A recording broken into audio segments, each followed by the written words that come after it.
Hello बच्चों, आज हम एडमिशन चैप्टर की कुछ इलस्ट्रेशन देखने वाले हैं।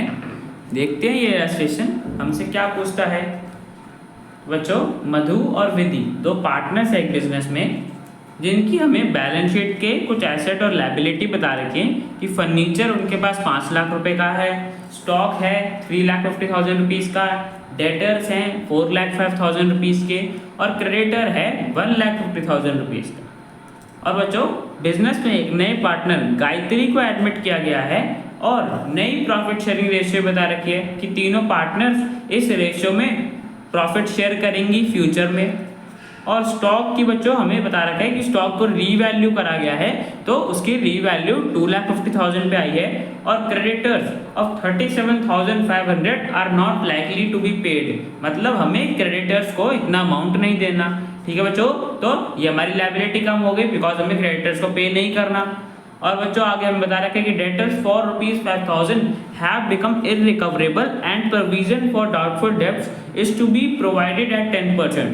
5,000 रुपये के डेटर्स थे जिनसे हमें 5,000 रुपये लेने थे, जबकि अब हमें नहीं मिल सकते, इररिकवरेबल हो गए, अब हमें नहीं मिलेंगे और हमें प्रोविजन फॉर डाउटफुल डेब्ट्स भी प्रिपेयर मेंटेन करना है 10% के हिसाब से। और बच्चों आगे हम बता रहे कि Madhu share in loss on revaluation amounted to ₹75,000, calculate the revalued value of furniture. तो बच्चों हमें मधु का बता रखा है कि रीवैल्यूएशन के टाइम पे मधु को लॉस हुआ था 75,000 रुपीज़ का और हमें रीवैल्यूड वैल्यू निकालनी है फर्नीचर की, मतलब रीवैल्यूएशन के बाद फर्नीचर की वैल्यू क्या थी। तो बच्चों देखो, यहाँ पे हमें रीवैल्यूएशन की सारी ट्रांजैक्शन बता रखे हैं और लॉस भी बता रखा है। यहाँ से हमें बैलेंसिंग फिगर का यूज करके फर्नीचर का रीवैल्यू, जो रीवैल्यूड वैल्यू थी वो कैलकुलेट करनी है। तो बच्चों देखो कैसे करेंगे। सबसे पहले बच्चों लॉस देख लेते हैं कि टोटल लॉस कितना होगा, बिकॉज जो हमें ये लॉस दे रखा है ये तो सिर्फ मधु का है ना, मधु का है 75,000, तो हम टोटल निकाल लेते हैं रीवैल्यूएशन में टोटल कितना लॉस हुआ होगा। तो बच्चों देखो, इनकी ओल्ड प्रॉफिट शेयरिंग रेशियो तो हमें कुछ बता नहीं रखा, और जब कुछ बता ना रखा हो तो पार्टनर्स हमेशा इक्वल रेशियो में प्रॉफिट शेयर करते हैं, तो इनकी old profit sharing ratio equal ही होगी। तो बच्चों मतलब 1:1 के रेशियो में शेयर करते होंगे, मतलब हाफ शेयर मधु का होगा, हाफ शेयर विधि का होगा। हाफ शेयर के लिए मधु का इतना लॉस आया, तो बच्चों टोटल कितना लॉस हुआ होगा रिवैल्यूएशन पे, मतलब 75,000 को मल्टीप्लाई कर देंगे मधु के शेयर के रेसिप्रोकल से 1/2 2/1, तो बच्चों हमारे पास आ जाएगा टोटल लॉस 1,50,000 का लॉस हुआ था, उसमें हमने इक्वली बांट दिया था दोनों पार्टनर्स के बीच में, तो मधु का शेयर 75,000 आया था और विधि का भी। अब बच्चों रिवैल्यूएशन अकाउंट हम अपना प्रिपेयर करते हैं। देखो बच्चों, सबसे पहले तो हमें क्या बताया हुआ कि स्टॉक को रीवैल्यू करा गया है 2,50,000 पे। देखो बच्चों, स्टॉक हमारा 3,50,000 रुपीज़ का था, उसकी रिवैल्यूएशन करा गया तो वो घट के 2,50,000 आ गया। अब देखो बच्चों, स्टॉक हमारी वैल्यू डिक्रीज होगी तो रिवैल्यूएशन अकाउंट के डेबिट साइड में डालते हैं। जब भी किसी एसेट की वैल्यू डिक्रीज होती है तो हमने टू स्टॉक अकाउंट डेबिट कर दिया 1,00,000 रुपये, 1,00,000 रुपये से वैल्यू हमारी कम हो गई स्टॉक की।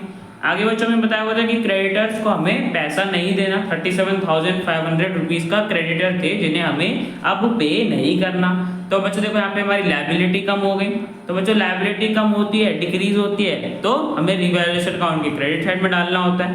तो बाय क्रेडिटर्स अकाउंट हमने डाल दिया 37,500 रुपीज़ हमें नहीं देने, और 5,000 रुपये के डेटर्स से हमें पैसा नहीं मिलने वाला था। 5,000 रुपये हमें लेने थे डेटर से, पर अब वो नहीं मिल पाएंगे। तो ये तो बच्चा हमारा एसेट्स की वैल्यू कम होगी, डेटर की वैल्यू कम होगी ना 5,000 रुपये से, और जब भी एसेट की वैल्यू कम होती है तो डेबिट करते हैं। तो टू डेटर्स अकाउंट 5,000 रुपीज़ डालते हैं डेबिट साइड में। और बच्चों में और क्या बोला था कि हमें प्रोविजन फॉर डाउटफुल डेब्ट्स भी प्रोवाइड करना है 10% के हिसाब से। तो बच्चों प्रोविजन तो हमारी लायबिलिटी होती है, और जब भी लायबिलिटी हम क्रिएट करते हैं तो रिवैल्यूएशन अकाउंट के डेबिट साइड में डालते हैं, बिकॉज लायबिलिटी हमारी बढ़ रही है। 4,05,000 के थे डेटर्स, उसमें से 5,000 रुपये तो हमें मिलेंगे नहीं, मतलब टोटल हमें 4,00,000 रुपये पे 10% के हिसाब से प्रोविजन मेंटेन करना है। तो बच्चों देखो 10% निकालोगे तो 40,000, मतलब प्रोविजन फॉर डाउटफुल डेब्ट्स हमें 40,000 का प्रोवाइड करना है, तो डेबिट कर देंगे बिकॉज लायबिलिटी होती है। ठीक है बच्चों, तो सारी ट्रांजैक्शन हमने डाल दी, और लॉस भी हमें पहले से ही पता है तो लॉस भी डाल देते हैं। By loss and revaluation account हमने अभी कैलकुलेट करा था कि 1,50,000 का लॉस था, जिसे हमने इक्वली ट्रांसफर कर दिया था मधु और विधि के कैपिटल अकाउंट में 75,000 75,000। ठीक है बच्चों। अब देखो बच्चों, यहाँ से हमें रीवैल्यूड वैल्यू मतलब फर्नीचर में भी कुछ वैल्यू डिक्रीज या इंक्रीज हुई होगी। ठीक है बच्चों, ये तभी तो हमें रीवैल्यूड निकालना है ना कि रीवैल्यूएशन पे फर्नीचर की वैल्यू कितनी आई, तो मतलब फर्नीचर की वैल्यू घटी होगी या बढ़ी होगी। बच्चों वो कैसे पता करेंगे, देखो बच्चों यहाँ पे हम बैलेंसिंग फिगर का यूज करते हैं। देखो बच्चों डेबिट और क्रेडिट, हमारे पास क्रेडिट साइड का जो टोटल है वो बड़ा आ रहा है, 1,87,500 आ रहा है, जबकि फर्नीचर का जो मतलब हमारा डेबिट साइड की वैल्यू है वो कम आ रही है, मतलब फर्नीचर की वैल्यू हमारे डिक्रीज हुई होगी। यहाँ पे बैलेंसिंग फिगर आ रही है ना, मतलब फर्नीचर अकाउंट हमने डेबिट करा होगा, फर्नीचर की वैल्यू हमारी कम हो गई होगी। और बच्चों कितना निकालेंगे, कैसे निकालेंगे, कितनी कम हुई, जो क्रेडिट साइड का टोटल आ रहा है 1,87,500, उसमें से हम ये सारा अमाउंट माइनस कर देंगे तो हमारे पास फर्नीचर की वैल्यू आ जाएगी, कितनी कम हुई थी, कितना डिक्रीज हो गया था, 42,500 आ जाएगा। ठीक है बच्चों, माइनस करने पे तो हमारे पास पता चल गया हमें कि 42,500 से हमारे फर्नीचर की वैल्यू कम हो गई थी। तो देखो बच्चों फर्नीचर हमारे पास 5 लाख रुपए का था, उसमें 42,500 रुपीज तो कम हो गई, मतलब इतनी वैल्यू कम हो गई, तो माइनस कर देंगे तो हमारे पास रीवैल्यूड वैल्यू आ जाएगी फर्नीचर की, मतलब फर्नीचर की वैल्यू इतनी है रिवैल्यूएशन पे 4,50,500। ठीक है बच्चों, यहाँ पे हमें सब कुछ बता रखा था, सारी ट्रांजैक्शन दे रखी थी, रिवैल्यूएशन का लॉस भी दे रखा था। यहाँ पे सबसे पहले हमने टोटल देखा, क्रेडिट साइड का टोटल बड़ा आ रहा था, फिर उसमें से हमने ये सारा अमाउंट माइनस कर दिया तो हमारे पास फर्नीचर की जो डिक्रीज हुआ था, फर्नीचर की वैल्यू जो डिक्रीज हुआ था वो हमें पता चल गया, तो हमने उसे रिकॉर्ड कर लिया। ठीक है बच्चों, 42,500 से डिक्रीज हुआ था। अब बच्चों देखो रिवैल्यूड वैल्यू भी पता चल गई, 4,57,500 थी। तो बच्चों ये क्वेश्चन हमारा कंप्लीट हो गया, बिकॉज में क्वेश्चन में यही बोला था रिवैल्यूड वैल्यू निकालने के लिए, जो हमने निकाल दी। तो बच्चों नेक्स्ट क्वेश्चन पे चलते हैं। तो बच्चों ये है हमारा नेक्स्ट क्वेश्चन, जिसमें बता रखा है कि स्वाति और सुरभि दो पार्टनर्स हैं जो प्रॉफिट शेयर करती हैं 3:2 के रेशो में। उन्होंने एक नए पार्टनर सांची को एडमिट करा है बिजनेस में और न्यू प्रॉफिट शेयरिंग रेशियो दे रखी है 3:3:2। तो बच्चों ये वाली होगी हमारी ओल्ड रेशियो और ये होगी हमारी न्यू रेशियो। तो बच्चों सांची के एडमिशन के टाइम पे इन्वेस्टमेंट की वैल्यू थी 40,000 रुपीज, जिसमें से half of the investments are taken by Swati and Surabhi in their profit sharing ratio. 40,000 की थी इन्वेस्टमेंट, उसमें से आधा स्वाति और सुरभि ने ले लिया, उसका हाफ अपनी प्रॉफिट शेयरिंग रेशियो में, और जो रिमेनिंग इन्वेस्टमेंट थी उनको वैल्यू करा गया 25,000। और स्वाति का शेयर हमें दे रखा है प्रॉफिट में, रिवैल्यूएशन में प्रॉफिट हुआ था जिसमें स्वाति का शेयर 3,000 आया था।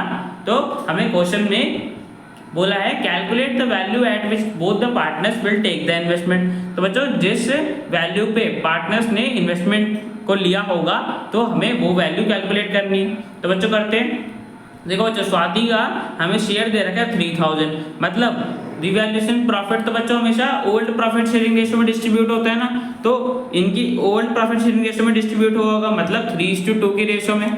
ठीक है बच्चों, 3:2 के रेशियो में डिस्ट्रीब्यूट हुआ होगा।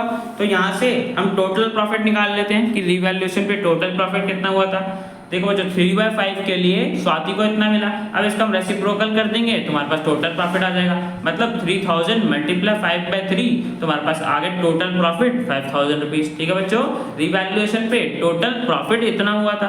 अब बच्चों रिवैल्यूएशन अकाउंट अब डाल देंगे, प्रॉफिट हमारा डेबिट साइड में आता है, to profit and revaluation account 5,000 rupees डाल दिया। और बच्चों देखो हमारे इन्वेस्टमेंट की वैल्यू बढ़ गई थी, कैसे बढ़ गई थी, देखो हाफ ऑफ द इन्वेस्टमेंट तो स्वाति और सुरभि ने ले लिया था, मतलब 40,000 का हाफ स्वाति और सुरभि ने ले लिया 20,000। ठीक है बच्चों, 20,000 तो ले लिया। अब बच्चों रिमेनिंग कितना बचा, रिमेनिंग 20,000 बचा, जिसकी वैल्यू कैलकुलेट करी गई 25,000 है, मतलब हमारे पास इन्वेस्टमेंट तो है 20,000 रुपए के, बट जब उसका रीवैल्यूएशन करा गया है तो 25,000 रुपए की आई है, मतलब हमारे इन्वेस्टमेंट की वैल्यू बढ़ गई है।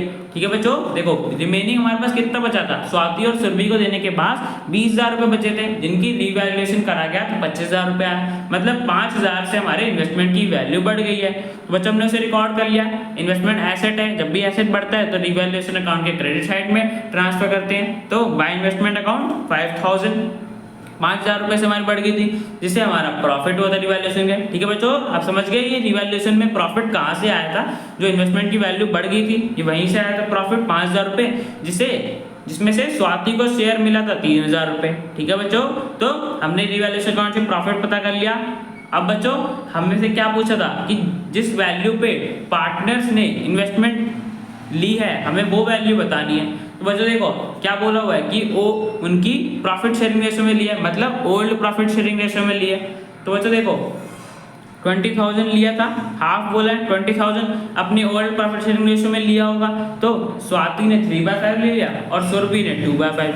तो बच्चों वैल्यू ऑफ इन्वेस्टमेंट हमें पता चल गया कि स्वाति ने 12,000 रुपये की इन्वेस्टमेंट ली थी और सुरभि ने 8,000 रुपये की। ठीक है बच्चों, तो हमें क्वेश्चन में यही बोला था वैल्यू कैलकुलेट करने के लिए कि किस वैल्यू पे दोनों पार्टनर्स ने इन्वेस्टमेंट्स ली है, तो हमने कैलकुलेट कर दिया। तो बच्चों ये क्वेश्चन हमारा कंप्लीट हो गया। अब बच्चों चलते हैं नेक्स्ट क्वेश्चन पे। तो बच्चों ये है हमारा नेक्स्ट क्वेश्चन जिसमें बता रखे कि आरती और भारती दो पार्टनर्स हैं जो प्रॉफिट शेयर करती हैं 3:2 की रेशो में। उन्होंने एक नए पार्टनर सारथी को एडमिट कराया बिजनेस में और न्यू प्रॉफिट शेयरिंग रेशियो बता रखी है 3:3:2। तो बच्चों सारथी के एडमिशन के टाइम पे हमें डेटर्स और प्रोविजन फॉर डाउटफुल डेब्ट्स का बैलेंस भी बता रखा है कि फर्म के पास डेटर थे 95,000 रुपीज़ की और फर्म प्रोविजन भी प्रिपेयर करती थी 10,000 रुपीज़ थे जिसमें। और बच्चों में एक और चीज़ और बता रखी ऑल डेटर्स आर गुड। तो हमें इस केस में जनरल एंट्री पास करने के लिए बोला है। तो बच्चों सबसे पहले समझते हैं ऑल डेटर्स आर गुड का मतलब क्या होता है। अब बच्चों देखो ऑल डेटर्स आर गुड का मतलब होता है कि सारे डेटर्स अच्छे हैं, सारे डेटर्स हमारा कोई भी डेटर पैसा लेके हमारा नहीं भागेगा। मतलब डेटर से तो बच्चों में पैसे लेने होते हैं ना, तो हमारा कोई भी डेटर हमसे पैसा लेके नहीं भागेगा, सारे डेटर्स हमारा पैसा दे देंगे। ठीक है बच्चों, ये मतलब होता है ऑल डेटर्स आर गुड का मतलब जितना भी हमें अमाउंट लेना है डेटर से हमें सारा मिल जाएगा, कहीं भी हमारा पैसा डूबेगा नहीं। ठीक है बच्चों, तो हमें पता चल गया कि हमें हमारा पैसा नहीं डूबेगा डेटर में। अब बच्चों देखो प्रोविजन फॉर डाउटफुल डेब्ट्स हम किस लिए प्रिपेयर करते हैं।